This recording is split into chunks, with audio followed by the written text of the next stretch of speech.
Hello, everybody, and welcome. This is MFL Total Access. I'm Will Power. That's Terry Bablis, and we are not sitting next to each other, unfortunately. A little weird. I think it's the first time ever we're doing this through Zoom, eh? Like you've done it through Zoom with a few other people. First time I'm doing it through Zoom, I think, especially with you, that's for sure. Boy, so now you're really gonna have an excuse to cut me off, eh? What do you mean? Well, I mean, it's you're gonna be that you know what I mean. That's gonna happen a lot, and you have a We'll reason. see. I feel maybe it'll be better. Maybe like I'll wait for you to finish talking since I'm looking at you and I'm not like I don't like in real life like I don't look at you. I look straight ahead of the camera. So now I'm looking right at you. So True. maybe a little different. Yeah. First episode of the fall season. We got a jam-packed episode because we're gonna cover Montreal, Brossard, and Laval. Uh, I was thinking about that. We got 9 total divisions right now in the MFL. We got the 6 Montreal divisions, including the women's, obviously, the 2 in Brossard, and the 1 in Laval. So that's 9 total divisions. First time ever Brossard has 2 divisions in the fall season, I believe. Usually it's like 2 divisions in the spring, 1 in the fall, but we had enough teams to make it 2. And it's a record uh, 76 total teams in the MFL this fall season, all 3 leagues combined. And I guess a record for the number of divisions too, eh? Oh, yeah, of course. Wow, good stuff, MFL. Yeah, yeah. So, given that it's the first episode, do you want to do a quick introduction or we just get right to it? Yeah, let's do a quick intro. Yeah, that's okay. My name is Will Power. Been in NFL for well since really COVID. For those of you that are new, thank you for tuning in. Playing Division 1 this year with Iron Wolves and Division 2 with Babalisa there on Thunder Buddies, and then I'll be reffing when I'm not playing, hopefully, or getting my pizza. And yeah, super excited to have you guys tuned in. It's going to be different doing this show on Zoom, but excited nonetheless. And yeah, excited for a great MFL season, guys. So thanks.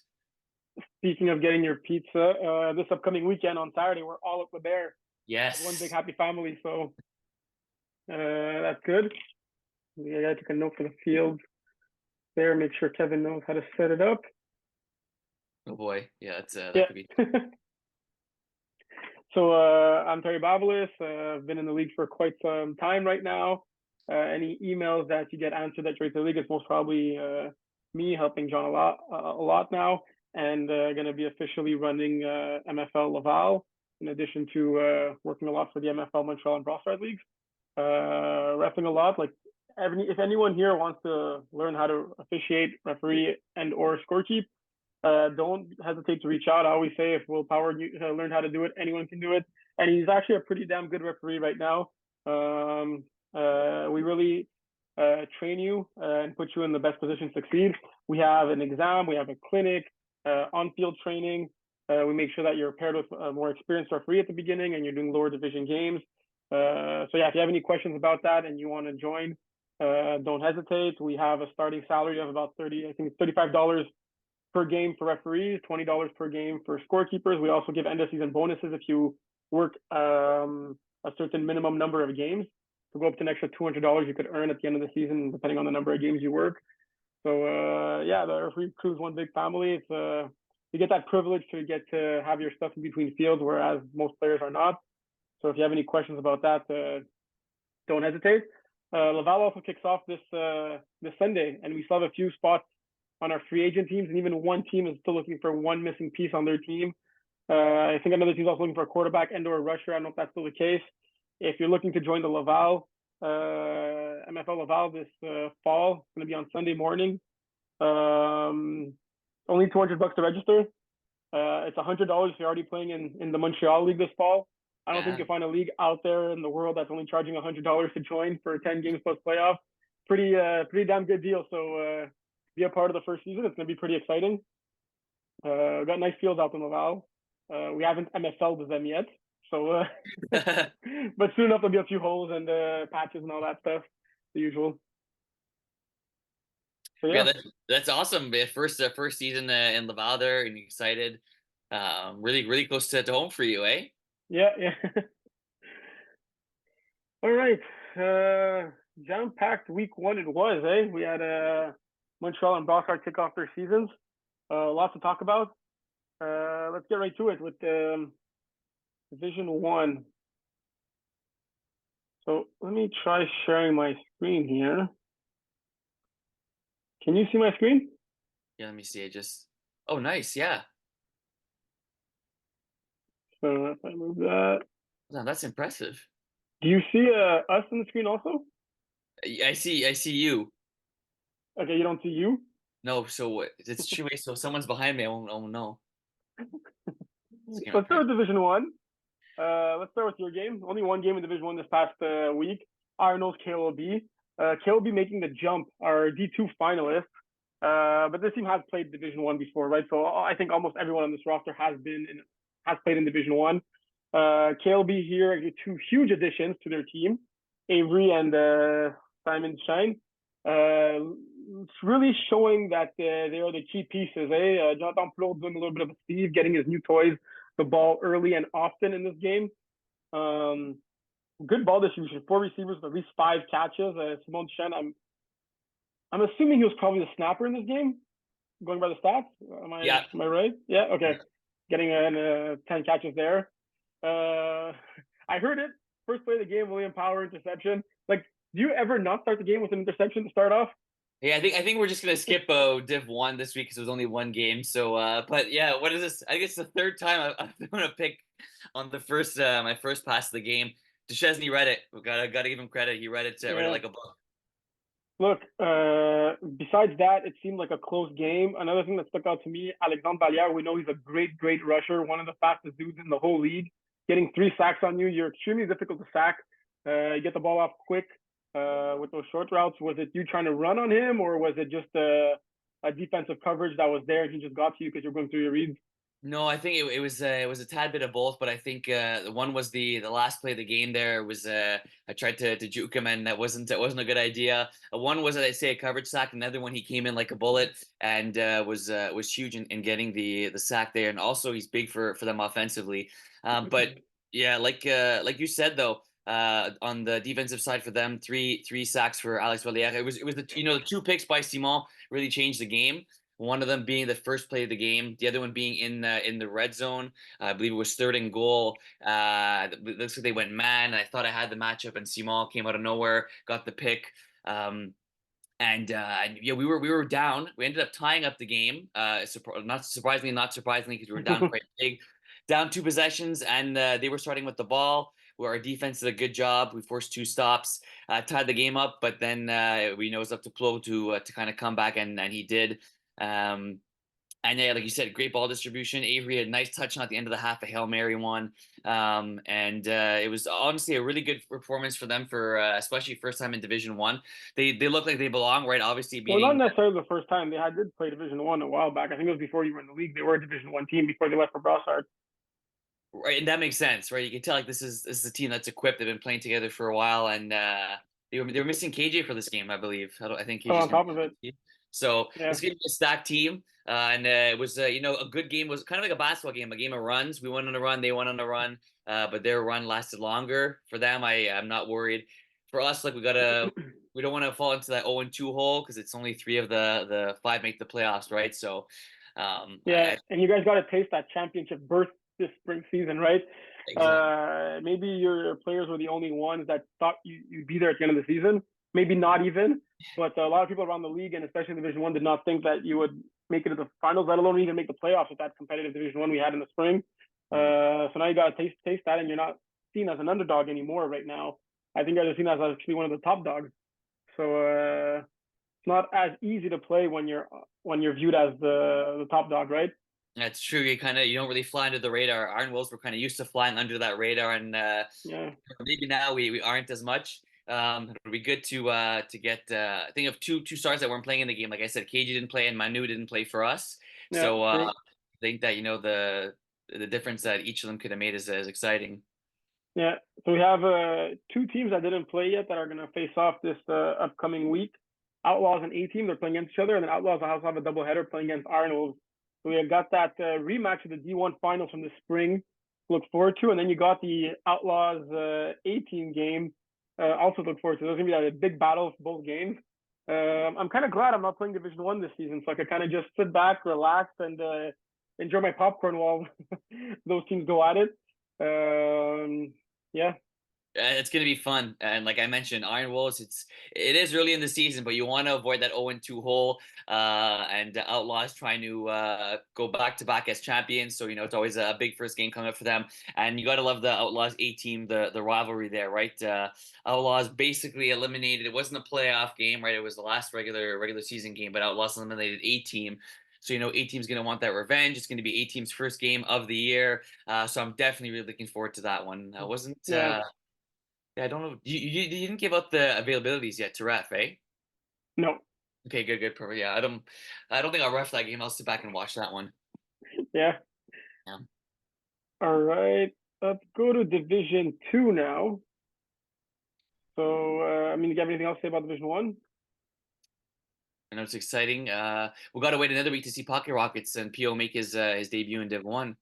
Yeah, Pio still in Mexico, I believe, or Oh, nice. somewhere down south, maybe Dominican. I think it's Mexico though. Nice. Okay, so Division 2, there were a bunch of games. We'll start off with ours. We were there. What a game!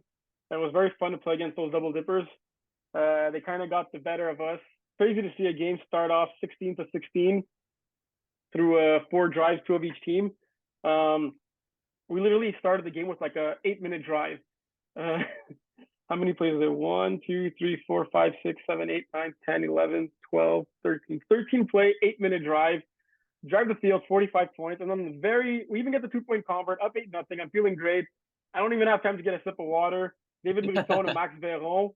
I think it was like a slant in or a hook, outside hook. Was it a slant or a hook? It was I like, slant in and we missed like 4 tackles. yeah, 44 yak yards on that. Whoopsie, like Marvin would like to say. Taking it to the house. And then them also getting the 2-point convert. It was a very back and forth game. Yeah. A fun And game, man. All out offense, right? yeah. Yeah, they were great on conference, right? That ended up being the difference in this game because both quarterbacks threw 5 touchdown passes. There were 12 total convert points in this game. Like, that's crazy. Like, just for like success rate of both teams on conference is pretty damn high. You don't see that very often in any division, really. But really kudos to Double Dippers because they played 2 games this Saturday with a pretty big gap in between both games of 9 and 3 p.m. Very easy to lose focus, go somewhere, eat too much, not be down to play the second game. And in this game, yes, the rejects were a little depleted with not a full roster, but Double Dippers did just as much damage, if not more. David Brisson playing lights out in both of his games. Our boy Eric over here, 10 for a $181, 3 touchdowns. Him and Smodzma are like a crazy one to throw. I didn't mention it earlier, but like we could not stop Smodzma in that game. He was like literally always open, like with a radius of like 10 yards around him open, and I could not understand what was going on, what route he was running to be that open all the time. But he definitely has that chemistry. And what's very scary to me is that this Double Dippers team was missing Alexis Ferrand and Mason Miller and PO, who are 3 very, very, very good players, people as well. So it's gonna they're really a scary team right now. A team that you said it perfectly. They have an incredible amount of depth. I'm curious to see how how Brisson is going to get the ball to his new toys because obviously Dumas and Eric Shishachet are like the 1-2 there for I the think you open. missed a sh in his name. I think Yeah, there's another. Shishachet. Yeah, there you go. And they have Mason Miller coming back, obviously being one of the top guys on this team as well. So really curious to see how that pans out. Don't think this team could score many more points because they already scored a bunch, but you never know with those guys coming back. Yeah, exactly. Going over the games quickly, we see that Villains beat Nice Bees, but it ended up being a forfeit. So the score was, I think, 38-22. Yeah, here we see it, 38-27. Unfortunately, Nice Bees had an injury. They were eligible for an emergency sub, but that emergency sub was over the sub cap limit for Division 2. So guys, be aware of that. A great win by Villains there, but then they could not squeeze out the victory against Rossas, who were without their quarterback, Ludovic, but they had Gab Archambault throwing for them. Pretty damn good a sub for for a quarterback when you're missing your main guy. For real. Tigres Nice Cities. I'm not necessarily shocked to see that Tigres won that game, but to see them demolish them by 29 points like wow. I I heard remember, that was a rough one. yeah, like rough one. Not metaphorically, like literally No, physically like rough. like tugging and yeah, elbows. Yeah, I remember when I spoke to Nestor at the end of the season, and I'm like, "Yeah, coming back." He's like, "Yeah, for sure." And I'm like, I was about to explain the redistribution of like the division. You know how we said that like the Division Two is more like Division Three of last year, Division Two is more like the top end of Division Four and all that. And before even asking him, I just wanted to see what division he had in mind, because if he would have said Division Three, then I would have explained it. And he's like, "Oh, we're going Division Two for sure." I'm like, "Okay, that's great." So like, and I think they would have fit the cap in Division Three, even with the new divisions. But they're clearly not a Division Three team. You could argue they're probably a Division One team. They're probably going to play there next spring. But what a team that just like embraced the MFL, and that's like pretty dominant. Like putting up 55 points in any division is crazy, again, especially against a team that like Nice News has has had so much success in recent years, right? Yeah, a ton of success, and like 55 is almost unheard of. Like how much, and like for Nice Seas to score 26 is a bunch of total points. It's not as if Nice Seas is throwing pick six after pick six, right? Because they're finding ways to still score four TDs. So I spoke to Andrew after the game, and he was Andrew Grant, and he was saying like they do the double quarterback. It was something that was really hard for Nice Seas to adapt to. And I'm curious to see if Tigers are going to continue to put up these many points, because nice TDs with a bit of a different roster than what we're used to. May not be as strong, but I still did not expect the score at all. Yeah, Kevin's going to talk about this one in his article, and I'm excited to read it. But 88 total points with quarterbacks combining for 10 picks. It must feel nice to throw four picks and win. Well, that's the story of Jason's life, right? I think on average, his average wins can have him throwing 3 interceptions. Yeah, but a win's a win. Yeah, I think Kevin thought James Infantino was maybe on his team this game, unfortunately. But yeah, very high score game.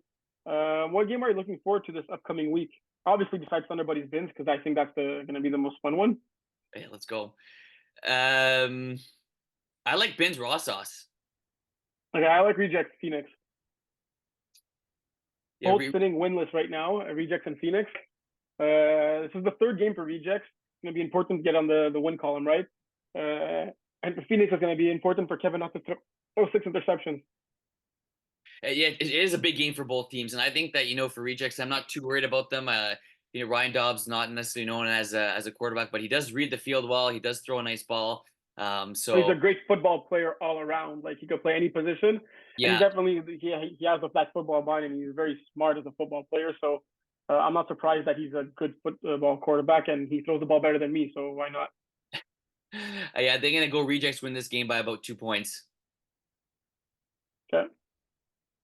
Um, Before moving on to Division Three, it's something interesting to note.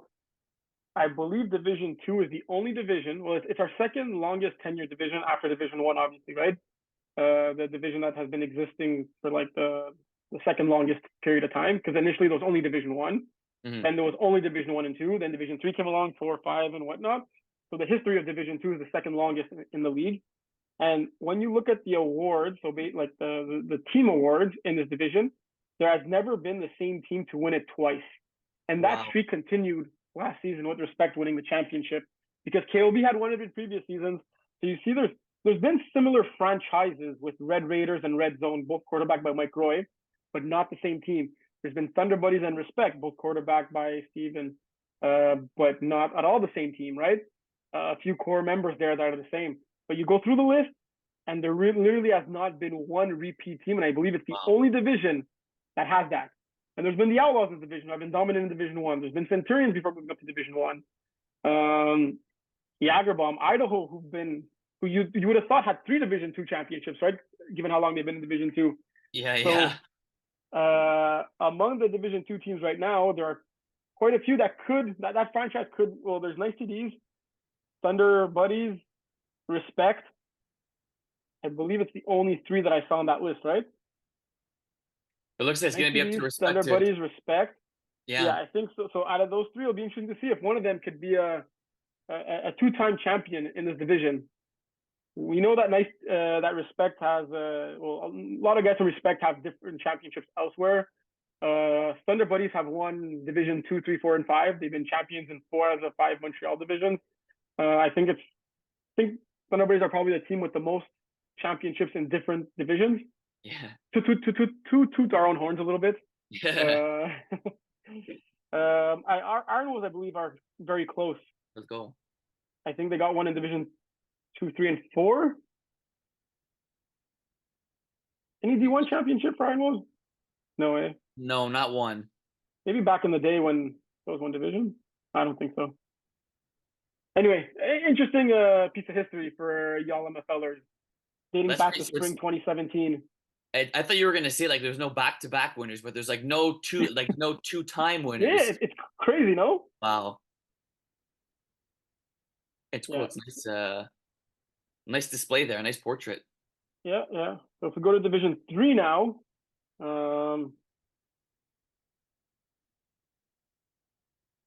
Division 3. You said you saw one of the games here, right? Turf Ninja, yeah, I saw. Thunder. Exactly. Yep. So honestly, what the? You want to go? Wait. No, go. What the hell? Like, no disrespect to Justin, because Justin played great in this game, and Justin's a great football player and a great football mind and everything. But this team's your Division 4 champions with Rob White taking over the quarterback position, and you're moving up a division, and you're telling the dude that was playoff MVP in Division 4, yeah, you're not going to be our quarterback anymore. I did not want to be in that room when Stu had to make the phone call to let Rob know. But yeah, I don't think it's what I would have done. It's strange because like gathering from after the game, it seemed like Rob was okay with it. Just like, Rob's a great guy. Rob's never going to not be okay with anything, right? Yeah. You can tell Rob you're benched for the whole game or you're delegated a water boy. You won't really hear him complain, right? He's a great team player. He'll do whatever the team captain or team GM asks of him to do. He'll assume his role with pleasure, and he'll be great at it, right? Like, yeah. I wonder if it was like Stu had promised him before the season, and yeah, my understanding is that Stu spoke to Justin throughout the season, like during the spring season, and told him he'll get him for next season. Okay. And it was before all the success they had with Rob, and then they are moving up a division, so they wanted Justin's defensive skill set on the team, and the only way they could fit everyone in the party would be for Justin to throw, since his quarterback rating is much lower. It's a selfless move, obviously, by Rob, and a good move. Is it really selfless move when it's not really his move to make? Well, no, he could have decided he didn't want to play, right? Like if you're not going to take, he could have said, "Oh, my arm's hurting me." Yeah, there you go. Rob receives enough offers in the MFL, right? He could be playing on like 6 teams, and we only have 5 divisions at the end of the day, right? So. There you go. But yeah, it was well, look, in this game it paid off, right? They won 24-13. I was looking at the stats of the rushers, and it looks like 1 sack and 2 sacks if you go down. But honestly, both rushers did a good job of making quarterbacks at least feel under pressure. The stats won't show, so that's why I'm glad I was there for Sam, because Lambert rushed really well, and so did Michael, getting even a pick 6. I'm not sure if it was from the rusher position. I at that point, didn't watch the game. I didn't watch the whole game. I didn't watch the entire game. I watched most of it, but I was really impressed by both defenses in this game. It looked like nothing, like even from, I kind of had a bird's eye view. I was sitting on a tall bench, and nothing really seemed to ever be open for the quarterbacks. Then you could look at this and say, "Oh, the quarterbacks, struggled. They didn't have the sexiest stats," which is true. It is week 1. But I look for these to be maybe the top 2 defenses in all of Division 3, because it was a good game. It wasn't poor offense for me. It looked like it was good defense, good communication, and like the defense in general for both teams seemed to be on the same page. Yeah, and Turf Ninja is like a brand new team with a lot of players that have played in the MFL. So interesting to see how their season will turn out in this one. Look, Justin did get like almost, I think, everyone involved, so that's kudos to him, right? It's very difficult as a quarterback, especially when you haven't really thrown too many of these guys to get the ball in a lot of different players' hands, right? But yeah, good win for our defending Division 4 champions. That's still showing. There you go. So this game, I want to give some respect to secure top shooters, because they did not actually get 56 points scored on. They started the game with 12 or 18 points against because they were late. But it could have very easily been a forfeit. It could have they had a few guys last minute decide not to come. That was out of the control of the players that were already there. And those players managed to get other people to show up to the game, to have enough roster players with the help of 2 subs to still play the game. So as shitty as it was in the situation at the beginning, still grateful that there was a game. And I think Drama Club was happy to be able to pad their stats a little bit in this one for the let's say 3 quarters of the game that they played. I think the game started with like 10 minutes left in the first half.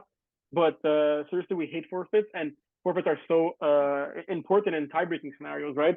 So kudos to Mike and Justin from Secure Top Shooters getting their guys to come with no urgency though. The game had started like 20 minutes ago, and you see the other players walking onto the field very, very slowly. I think the game was starting in an hour, but nonetheless, the game got started. Small get to Ben Denis could be a very, very dangerous connection in this division. Literally, like Secure players that were there they did have like some great defenders, right? And Nigel Thomas and Ian Grant, but Ben Denis was getting like you know when you say take the top off the defense, and Yeah. like we know Ben Denis is good and Small Valley-Kid's good, but like you don't really think of Small Valley-Kid as a gunslinger and like a guy that has like the biggest arm. But he was taking the top off the defense. Damn. And this defense had good dudes that were on the field, right? And Ben Denis was just there catching those post routes for touchdowns, 4 catches for 123 yards, man. Like there's one that Nigel caught up to him, and someone was like, "Dude, you didn't get in," and he was like, "No, I got tackled," but he did get in like on the next few. Wide open, nice catch, running it in for the touchdown. But like when you could average 30 yards a pop, I don't care what division you're playing in, that's a very, very big average. So yeah, not much I'll say about this game. Is Mike Jazz going to quarterback the team, or is he just doing that? No, it was Marv. I think Right. Marvin's the quarterback of this team. Marv. Okay, nice. Yeah, Marvin's the quarterback. I'm pretty sure. But also note that Nico Potvin had 3, I think back-to-back pick sixes in this game. Holy cow. Back-to-back. Okay, just back-to-back. On back-to-back plays, he had a pick 6. Almost the same play also. Not really Mike's fault there. I think it was more Nico making like a sick play on those ones. Like, yes, Mike's stats are they seem horrible, but I was there for the whole game, and he didn't. Besides like those pick sixes that were like 3 plays, he actually like seemed to play pretty decent for a guy that like probably never played a full game of quarterback of his life and didn't even know he was playing quarterback at that time, right? Yeah. Definitely not something easy to do to fill in those shoes, right? CIA getting 2 big wins. Yeah, 2 huge ones. Sitting at the top of the standings now. And did you see any of those games or not really? No, I didn't see any of the CIA games, but like I said, I was impressed with them last season. You know, the season didn't end the way they wanted it to, but this is a team that could play similar to the way they played last season. They could be very dangerous, and they could be sitting atop the standings. You know, come the very end of the last regular season game. Yeah. And I'm looking forward to just Tropic Thunder Ducks game. There's been a lot of hype around this Ducks team. Do you know who the Ducks are? Ducks. That's not. What were you gonna say? Oh, it's not D. Oh no, Dynasty's playing in Laval, eh? Yeah. So Yeah. this Ducks team is very similar to that Bearhood team of Division 4 of last season. So they're also moving up a division. A little underachievers at the end of the regular season, right? They're one of our favorites through the midseason with Dave Lippin at quarterback. They also got their boy Benjamin Faubert away from Drama Club. He left that family to join the Ducks family. Wow. It's gonna be interesting when those 2 teams face off this season. But Tropic Thunder could be one of your top Division 3 teams, right? So it's a great matchup for Ducks in this battle here. So it's a good measuring stick for them to see how good they're going to be in this division, right? Yeah, that'll be important for them. And look, the Div 3, you think about Div 3 and like, yeah, you know, some teams have moved up to Div 2, but you still see a lot of the good talent and good star players there that we're still going to make this division exciting to watch. Yeah. All right. Do we head off to Division 4? Let's go D4. Did you see any D4 games? I did not. I think I did. Give me 1 second here.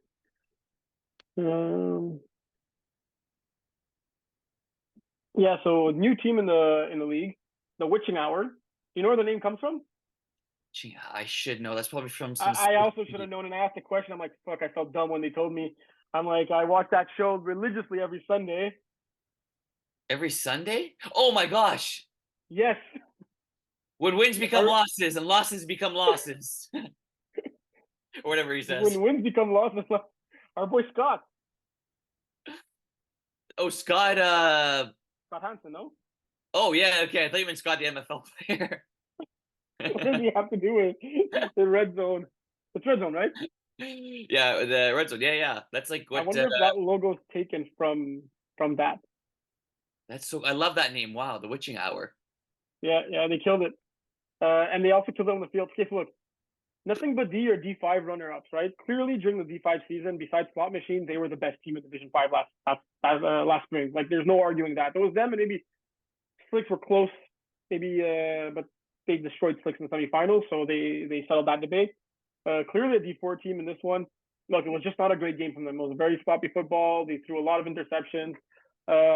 It was hard to measure either team in this one because like looking at this game, it looks like Nothing But D was a Division 6 team and Witching Hour was a Division 1 team, but it's really not the case. I do believe both teams are in the right division. The Witching Hour came up in week 1 with beautiful jerseys. So right there, they're starting with like 6 points on the board, right? Given Yeah. they're not wearing the pennies and have those nice uniforms compared to other teams.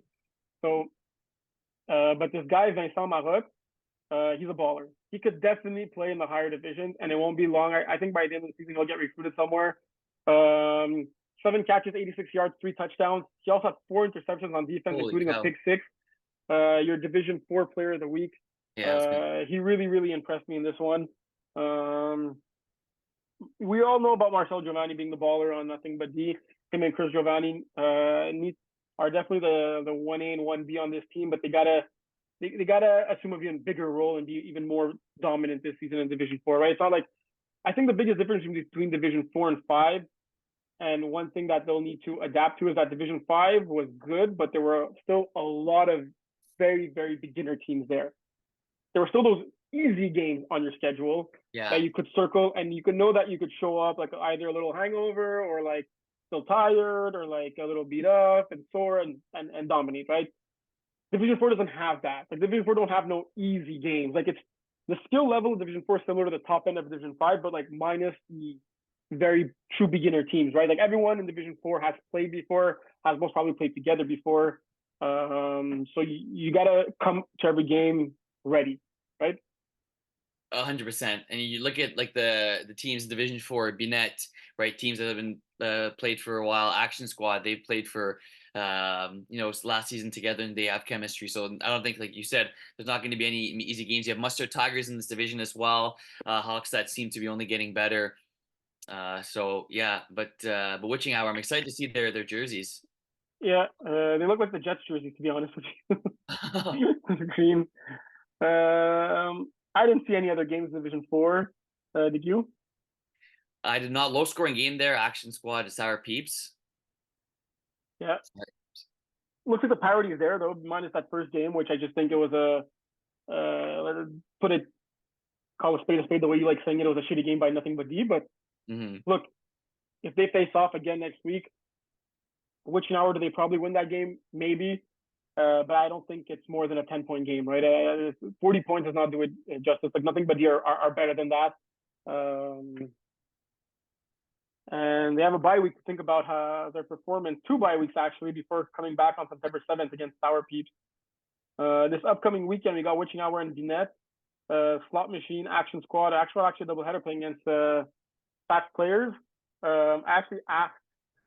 It's I forgot. I think it's Footballeur au Travail. I think it's a work team that they all play together. And they had the little like working sign thingy. Yeah. But I think it's also they qualify themselves as overweight players, so they called it that as well. Nice logo there. Yeah. Anything else you want to say about Division 4 before we move along? How many teams make the playoffs? If you click on the playoffs, you'll see. Oh, the red line needs to be updated. So The red line's not there. That's a good reminder for me. I'll put that note right here. Red line for playoffs. 16 make the playoffs in Division 4. Okay, so 1, 2 get a bye? Yeah, exactly. Okay, nice. If only three make it in Division 1, when there's 5 teams, you multiply that by 2, it makes sense. Yeah. Like it's 6 out of 10, right? Fairness across the board. So people can't complain that we need 4 teams in Division 1, because 8 teams out of 10 would have definitely been too many. Man, 6 out of 10. Look at it's tough. I don't think sometimes there's teams, oh yeah, this team definitely won't make it, but I'm not sure there's that team in this division, right? Like obviously battling for the top 2 spots will be huge. It looks like, well, Slot Machine still didn't play yet, right? I think it's going to be between those. Blue Badgers definitely will be in there, and Yeah. Slot Machine too. So the race to the top 2 is going to be big. And we're back. Improving from our little mistakes. Now I think, hope you see both of us on the screen. Before, you're probably only just seeing one person. A little awkward there.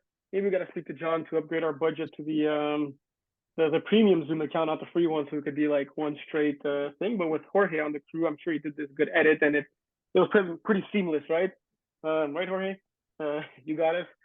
So now, Division 5, right? 5, let's go. Okay, let me go back to sharing my screen. This is pretty cool, right? Instead of looking at our phones, or Yeah. especially you looking at your phone, you're just looking at the screen, right? So it's much easier for you to see what we're talking about. No, there you go. So I ref this game, Titans pick Sixers. We're talking about new teams in the league, little unorganized, but talented. That's the pick Sixers. I don't know if you saw them. These kids, they were around for a few weeks during the spring season. Very excited to register and sign up. It's those tough games that everyone goes through when they just wanted the park to throw the ball around, and now they're actually playing like in an organized league, right? Like it shows that these guys have talent and skill, right? It's just more that organization aspect of it, and actually playing 6-on-6, knowing the rules and whatnot. And look, they played against a very, very, very experienced team, Titans. We know Titans might not be the best team in the division, even though they're sitting at the top right now, but they're definitely one of the most experienced teams in this division, right?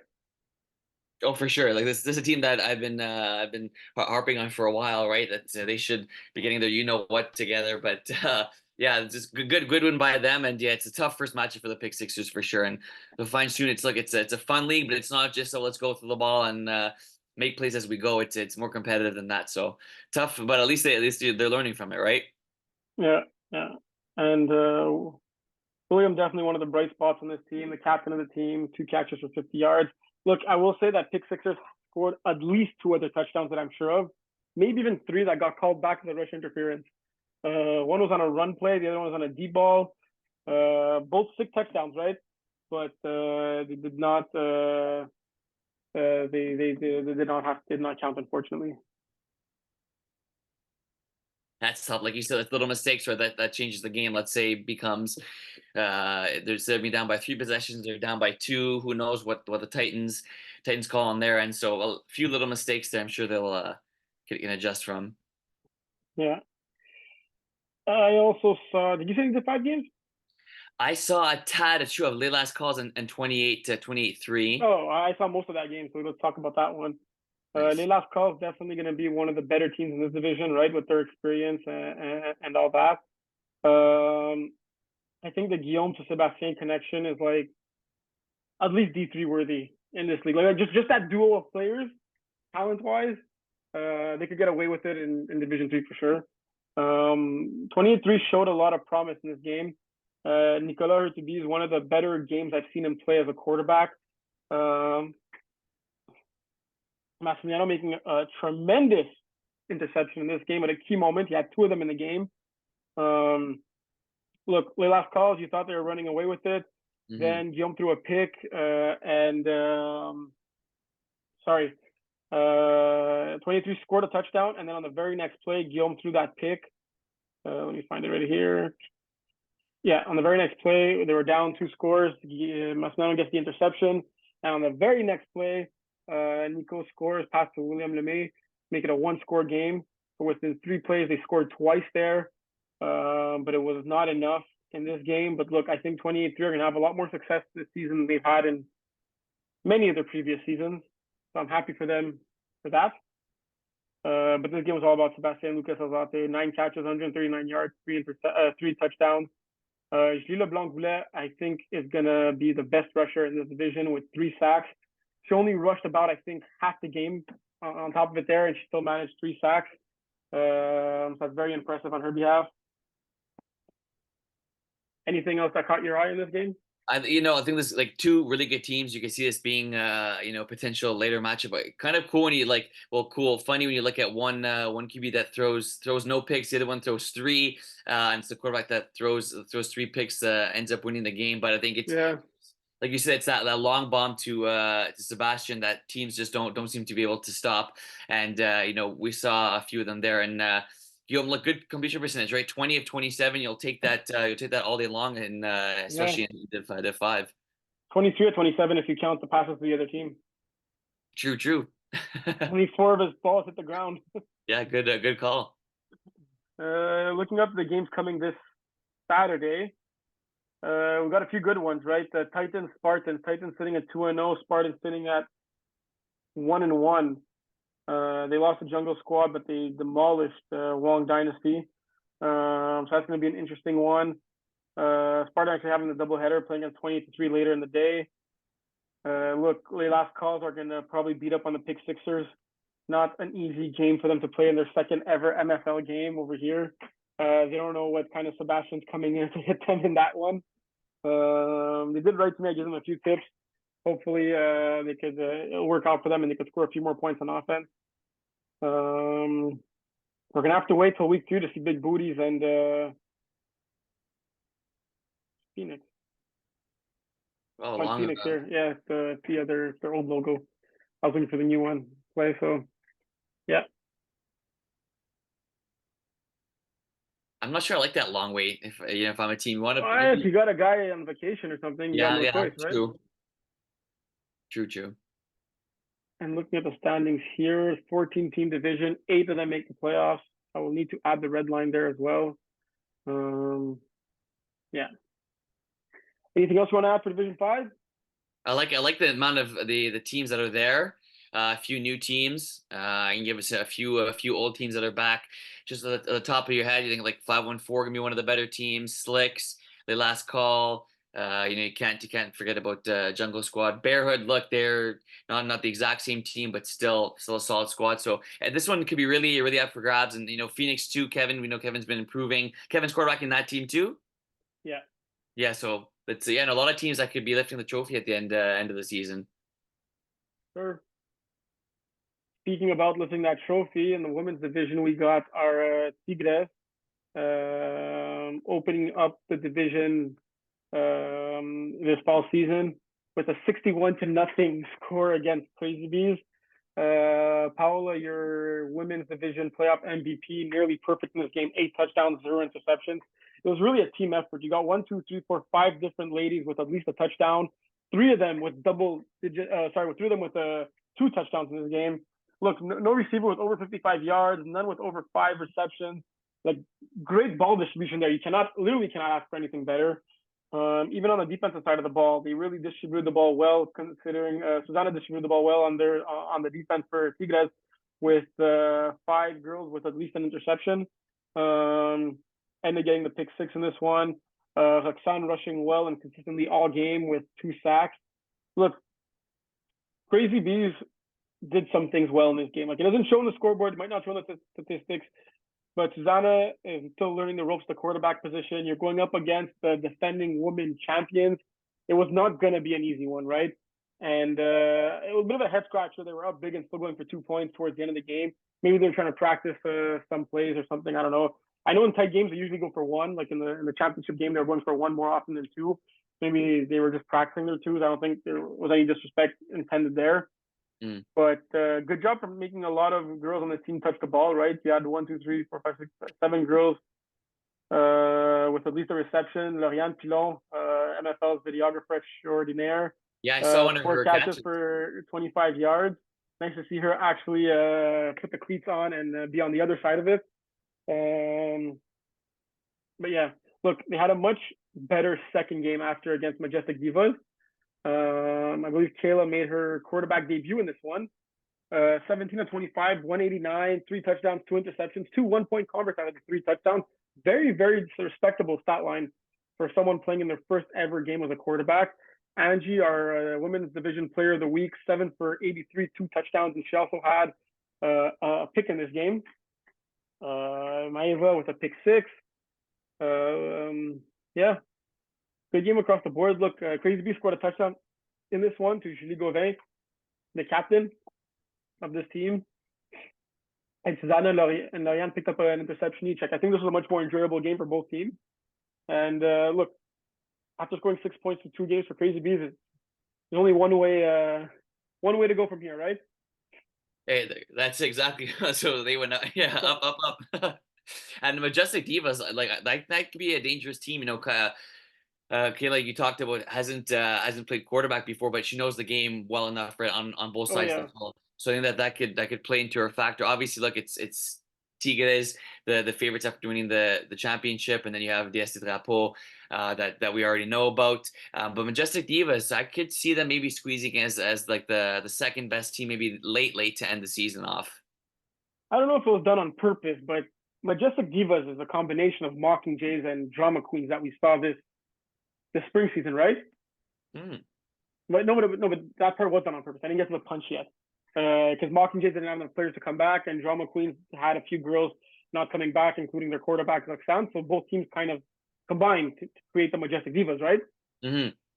Do you think they purposely came up with a name that had an M for Mockingjays and a D for drama queens in the Majestic Divas to kind of showcase the roots and that fusion?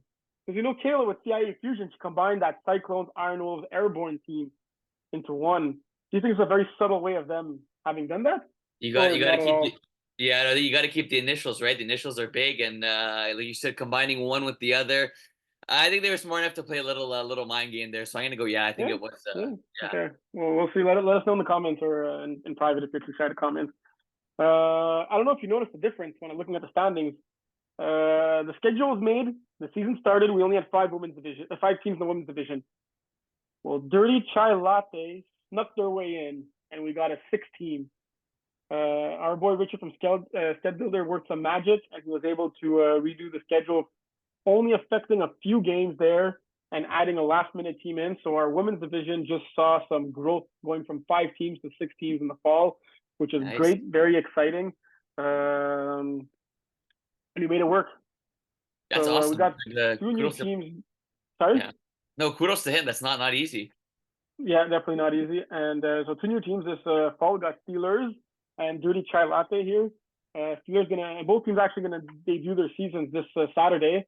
Dirty Chai Latte playing against Steelers in the late game, but early on, Steelers are gonna go up against our women's division runner-up, the Este Drapeau. So it'll be we'll know very quickly if they're gonna be a contender or a pretender in this division, right? Yeah, it's not a favorable first matchup for them, but hey, come and enjoy MFL. And look what you got at 4:30. You got your women's division finals rematch already. With this Drapeau going off against Tigres. Look how evenly matched these teams are when you're looking at the ratings. Not that there's a rating, a team cap or a QB cap in the women's division right now, but pretty evenly matched there, I have to say. It's going to be interesting to see who comes out on top. We know it's not the first one that matters. It's not the first one that matters the most, right? It's the last one. Sure, but you got to think Des are going to be coming on extra strong in this one. Yeah. All right, that concludes Montreal. But like we said, let's go to Brossard. A little trip to the South Shore. It's still uncertain if there's going to be a Brossard podcast or not. There definitely will not be one this week. It might be a one-off for us. Don't get your hopes up throughout the season, but we might do it every week. We'll see.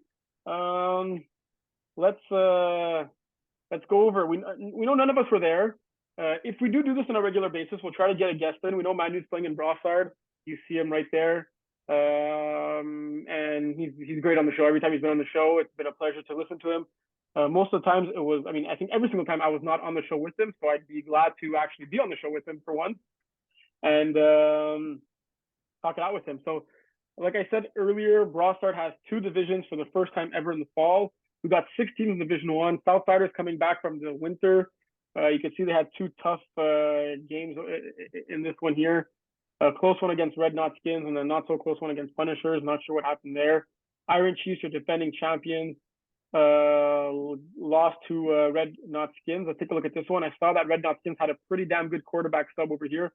Not to take away from Miles, because Miles has improved immensely and he's been great last few seasons. But Chad Byers has made a name for himself. Maybe not in this league, but in flag football tournaments across. I'd even say maybe internationally. Craig Browning, I think, was the player of the week, if I'm not mistaken. Here, touchdown, a 1-point convert, almost 100 yards in this one. Also getting an interception. But I think he did most of his damage in the first game against Southsiders. Over here, with 2 touchdowns and an interception as well. How do you see this season playing out for these Division One Brossard teams?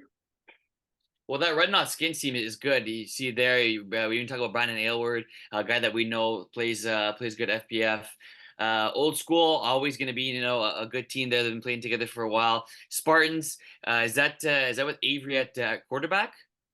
Yes, I believe so. Okay. That'll be a good team. Tough game for Southsiders, Iron Chiefs too. But yeah, I look for. I'm really curious to see how the game this weekend, Red Knot Skins Punishers, pans out, because I think that could very well be a finals preview. I know it's only week 2, but you look at 2 strong teams in Division One, and those are the first 2 that pop up just by talent too. Yeah, you see some new faces like Felix Boutet playing in Brossard over here.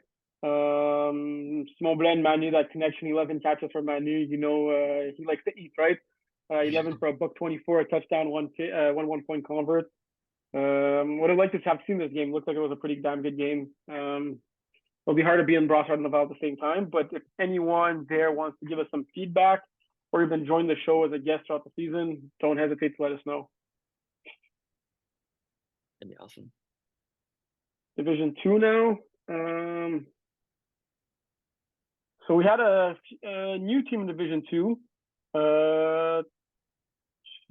Furious, not fast.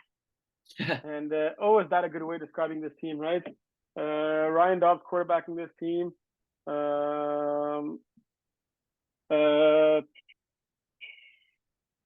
Dalton English balling out. He also plays on Punishers, 9 for 48, a touchdown.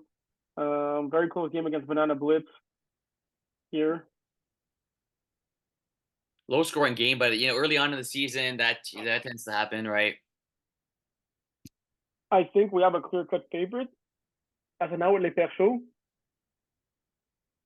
To 74 points, 2 games. 2 games.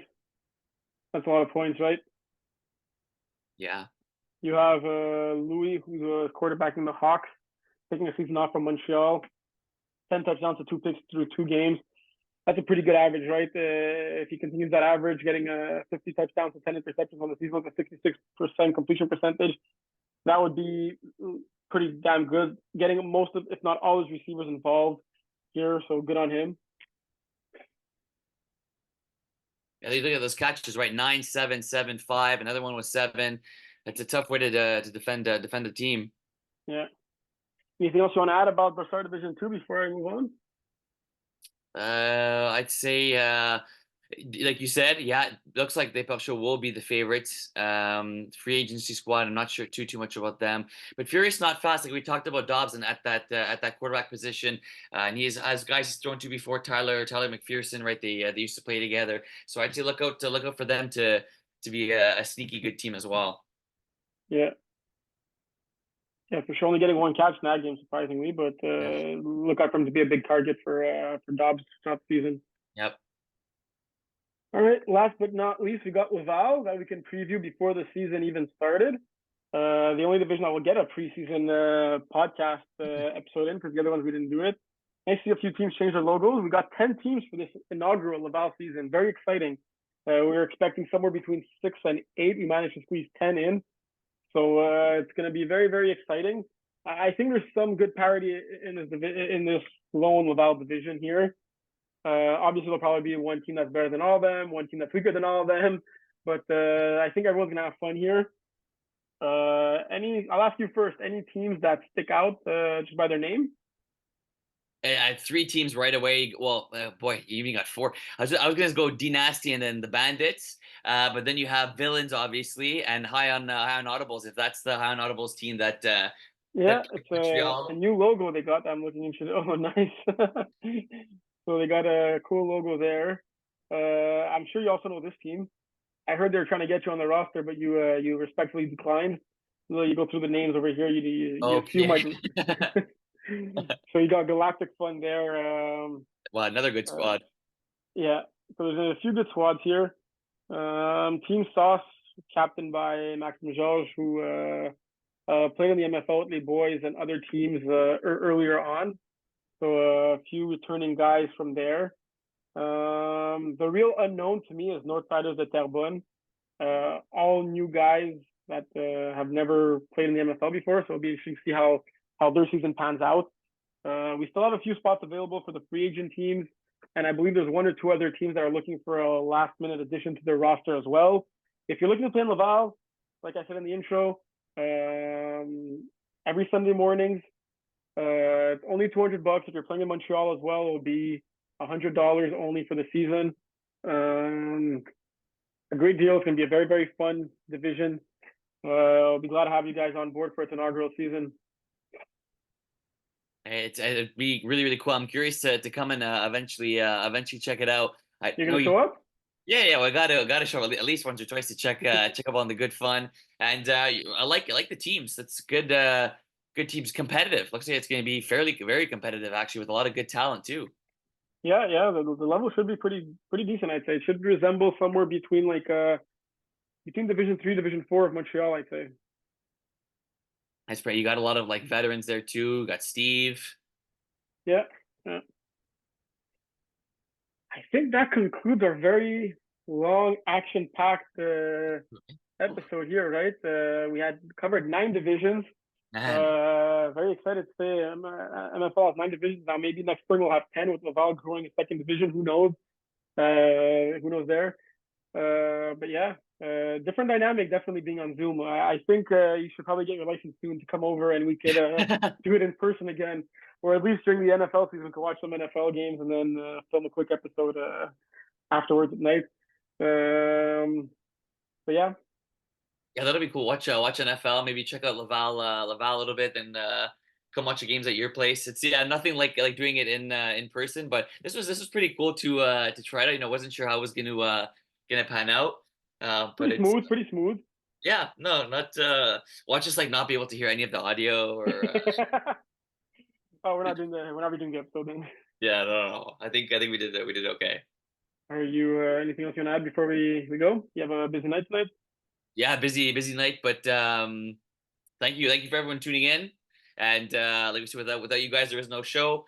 Maybe the first time for some of you guys seeing our faces. So hopefully, come around the field, say hi to us, ask us for tips. We pretend like we know what we're talking about, and yeah, hopefully you tune in week in and week out. And thanks for listening to the first week.